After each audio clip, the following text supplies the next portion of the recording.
Shalom Bapak Ibu Saudara-saudari yang dikasihi dan mengasihi Tuhan. Kita bersyukur kalau hari ini Tuhan boleh memberkati kita. Mari sebelum kita membaca merenungkan firman Tuhan, kita berdoa. Tuhan, terima kasih, kami mengucap syukur untuk kasih setiamu di dalam hidup kami. Terima kasih untuk berkat-Mu, sampai hari ini Engkau boleh menjaga dan memelihara kami. Sebentar kami akan membaca dan merenungkan firman-Mu. Berfirmanlah dan biarlah kami mengerti apa yang menjadi kehendak-Mu. Kami berdoa di dalam nama Tuhan Yesus Kristus. Haleluya. Amin. Ku rindu setiap waktu hidup di kebenaran-Mu, bukan dengan kuatku, namun karena Roh-Mu. Yesus, yang ku pegang teguh. Ayat firman Tuhan terambil di dalam kitab Kejadian pasal yang ke-25 ayat 19 sampai yang ke-34. Saya akan membacakan ayat yang ke-28. Ishak sayang kepada Esau sebab ia suka makan daging buruan, tetapi Ribka kasih kepada Yakub. Amin. Demikianlah firman Tuhan, mari kita merenungkannya. Bapak Ibu Saudara, pernahkah kita mendengar satu pernyataan, papa itu lebih sayang sama Koko, lebih sayang sama adik. Mama itu lebih sayang sama Cici, mama itu lebih sayang sama abang, mama itu lebih sayang sama kakak dan sama adik. Sedangkan aku tidak disayangi oleh papa, aku tidak disayangi oleh mama. Bapak Ibu Saudara, hal-hal demikian memang tidak bisa kita pungkiri. Walaupun kita sebagai orang tua terkadang sudah berpikir bahwa saya perlakukan semua anak saya dengan sama-sama baiknya. Tetapi si penerima kasih sering kali menyadari bahwa apa yang kita lakukan seringkali kita masih dibedakan. Atau mungkin ada yang unsur sengaja. Ya memang aku lebih sayang sama anakku yang pertama atau yang kedua mungkin. Sedangkan anak yang ketiga dan empat tidaklah demikian. Atau mungkin sebaliknya. Bapak Ibu Saudara, perselisihan hal-hal yang demikian tidak jarang terjadi di dalam kehidupan keluarga. Sehingga seorang anak berkata mama itu tidak adil. Mama itu pilih kasih. Atau papa itu tidak adil, papa itu pilih kasih. Bapak Ibu Saudara, hal ini memang tidak bisa kita anggap sepele. Kenapa? Karena hal-hal demikian memiliki dampak yang luar biasa. Kakak beradik abang adik itu bisa berselisih satu dengan yang lainnya. Karena yang mungkin kita berpikir tidak demikian mungkin ada unsur ketidaksengajaan ataupun mungkin ada yang memang dengan sengaja mengungkapkan yang demikian. Terkadang membuat anak-anak itu menjadi cemburu satu dengan yang lainnya, merasa dibeda-bedakan. Walaupun saya memahami dalam tanda petik tidak semua orang atau semua orang tua berpikir demikian. Mereka berpikir tentunya pasti mereka sudah berusaha memberi yang terbaik kepada anak-anaknya. Tetapi memang tidak bisa dikata di mana anak pasti akan melihat perbedaan-perbedaan. Misalnya anak satu, anak kedua, atau anak ketiga Kalau anak pertama itu selalu beli baju baru, semuanya baru begitu Sedangkan anak yang kedua, ketiga biasanya lungsuran. Lungsuran itu artinya menerima sesuatu yang bekas dari abang kakak saudara di atasnya. Mungkin maksud orang tua adalah sayang daripada nggak ada yang pakai, kan begitu. Tapi bagi si anak, kenapa aku selalu harus menerima yang second bekas-bekas dari di atasnya? Atau ada juga yang selalu dibelikan baru begitu Anak pertama mendapatkan dari saudaranya, dikasih orang dan lain sebagainya. Sedangkan anak kedua atau ketiga selalu dibelikan baru. Itu juga bisa menjadi sebuah konflik di dalam hubungan mereka. Di mana yang satu merasa tidak diperhatikan, yang satu merasa tidak dipedulikan atau yang lainnya. Nah, Bapak Ibu Saudara, hal ini sangat mungkin terjadi. Kalau kita melihat persisian antara Esau dan Yakub, tidak menutup kemungkinan karena sikap dan perlakuan orang tua yang membeda-bedakan. Seperti ayat yang kita baca. Ishak lebih sayang kepada Esau. Memang tidak bisa dipungkiri. Karena Esau sering berburu dan Ishak lebih suka dengan hasil buruan ya daripada Esau. Sedangkan Yakub lebih disayang oleh mamanya dan kita bisa melihat bagaimana mamanya memperlakukan Yakub istimewa dibanding dengan Esau. Nah, Bapak Ibu Saudara, kalau kita melihat kisah selanjutnya akan ada banyak hal di sana ya.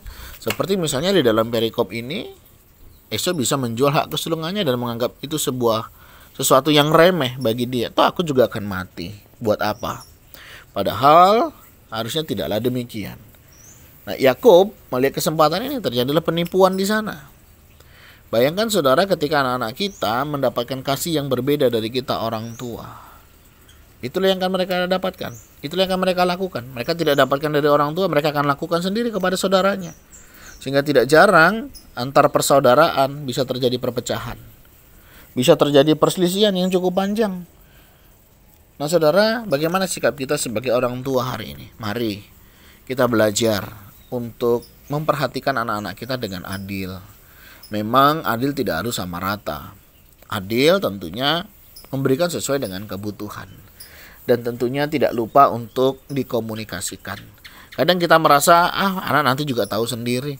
Harusnya kan mereka juga mengerti. Tidaklah demikian. Tidak semua anak, tidak semua keluarga kita bisa memahami hal yang demikian. Ya. Kecemburuan itu sangat mungkin terjadi. Misalnya ketika anak-anak sudah besar ya, kalau yang satu sering dikunjungi, yang lainnya tidak dikunjungi ya, bisa jadi cemburu. Padahal alasan orang tua bukanlah demikian. Alasannya mungkin karena terlalu jauh yang tidak memungkinkan. Atau mungkin satu dan lain hal yang lainnya. Nah Bapak Ibu Saudara, banyak anak kecewa kepada orang tua yang terkadang hanya gara-gara sikap pilih kasih. Yang menurut anak-anak demikian, tapi padahal sebagai orang tua tidaklah bermaksud demikian. Nah hari ini banyak orang mengalami hal itu. Saya pernah menjumpai satu anak remaja, dia sampaikan, papa mama itu pilih kasih. Papa mama tidak sayang sama saya. Papa mama tidak peduli kepada saya. Dia lebih peduli kepada anak yang pertama. Bapak Ibu bisa bayangkan apa yang terjadi. Karena dia merasa cemburu, merasa diperlakukan berbeda, dia selalu mengganggu kehidupan saudaranya. Dia merasa tidak berterima dengan apa yang dilakukannya selama ini terhadap orang tua kepada anaknya itu. Akhirnya dia mengusik saudara-saudara dan keluarganya. Dan itulah yang dia lakukan. Oleh sebab itu mari kita sebagai orang tua bijaksana ya, memperhatikan anak-anak kita. Jangan sampai mereka merasakan kasih yang dibeda-bedakan. Biarlah mereka merasakan kasih yang sama. Artinya apa yang menjadi kebutuhan mereka, apa yang menjadi kerinduan mereka, kita bisa memberikannya berdasarkan kemampuan kita. Dan dari sini kita juga bisa belajar bahwa menjadi orang tua memang tidak mudah, tapi bukan berarti tidak bisa. Mari kita belajar mengkomunikasikan dengan baik sehingga anak-anak kita juga boleh bertumbuh dengan baik. Sebagai anak-anak di sini kita juga belajar, percayalah orang tua kita, saya percaya ya, kalaupun ada tapi tidak banyak. Artinya tidak semua orang tua itu membeda-bedakan kita sebagai seorang anaknya. Saya percaya orang tua selalu berusaha memberi yang terbaik bagi setiap kita. Karena dia tahu ukuran batas kemampuan setiap kita masing-masing. Sehingga dia akan memperlakukan demikian. Kadang dia harus subsidi silang. Terkadang mereka harus mengutamakan yang lain karena memang ada sesuatu yang lain yang memang harus dikerjakan atau harus dibantukannya. Jangan kita mudah cemburu, jangan mudah kita sakit hati, kecewa, marah hanya karena satu dan lain hal yang sebenarnya tidaklah demikian. Mari kita belajar komunikasi dengan baik dengan orang tua, menyampaikan jika memang ada sesuatu yang mengganjal dan jangan salahkan mereka. Orang tua berusaha sedemikian rupa untuk membahagiakan anak-anaknya. Mari kita anak-anak menghargai pengorbanannya. Mungkin mereka juga dulu diperlakukan demikian oleh orang tuanya. Sehingga menurut mereka ini sudah melakukan yang terbaik. Walaupun mungkin menurut kita tidak terbaik. Tapi kita bisalah memahami apa yang terjadi dalam kehidupannya dahulu dididik oleh orang tuanya. Kita tidak bisa memperbaiki generasi di atas kita. Tapi kita punya tanggung jawab memperbaiki generasi kita dan juga generasi yang ada di bawah kita. Kalau kita pernah merasakan diperlakukan tidak adil, diperlakukan tidak sewajarnya sebagai seorang anak, mari kita sebagai seorang anak yang sehari ini sudah punya anak, perlakukanlah anak-anak kita dengan seadil-adilnya, dengan sewajarnya. bisa kita hentikan dari zaman kita hari ini. Kita perbaiki generasi kita. Menjadilah orang tua yang adil. Orang tua yang bersikap jujur di hadapan anak-anak kita. Dan kiranya setiap kita boleh menjadi orang tua yang lebih baik dari sebelumnya. Sebagai anak, mari kita hargai pengorbanan orang tua kita. Apa yang mereka sudah lakukan, itulah usaha yang terbaik yang sudah mereka berikan. Pahami jerih lelah mereka. Pahami pengorbanan mereka. Dan saya percaya kita pun akan menjadi orang tua. Ataupun kalau hari ini kita sudah menjadi orang tua, kita jauh lebih bisa memahami mereka bagaimana perjuangan yang mereka lakukan untuk kita dahulu hingga sampai saat ini. Tuhan, terima kasih. Kami mengucap syukur untuk orang tua yang sudah Tuhan berikan. Kalaupun ada terpikir kecemburuan, kalaupun kami merasa adanya ketidakadilan, kami merasa adanya sesuatu yang tidak baik yang orang tua kami lakukan, kami mau berdoa. Oh Tuhan, tolong kami untuk menyadari, menerima bahwa orang tua kami sudah berkorban jerih lelah, membanting tulang untuk kami. Ajari kami ya Tuhan, untuk kami juga bisa menghargai, menghormati perjuangan mereka. Terima kasih untuk orang tua yang sudah Tuhan berikan. Kalau mereka masih ada, kami mau berdoa Tuhan, kiranya Engkau memberkati mereka. Dan rindu Tuhan mereka boleh mengalami kasih setiamu di dalam hidup mereka. Berkati orang-orang tua kami ya Tuhan. Biar mereka hidup dalam cinta kasih akan anugerah Tuhan dan melihat keberhasilan setiap kami. Dan mereka boleh bersuka cita di dalamnya. Berkati kami sebagai anak-anak. Ajar kami menghormati orang tua. Ajar kami lebih peduli. Ajar kami lebih menghargai pengorbanan mereka.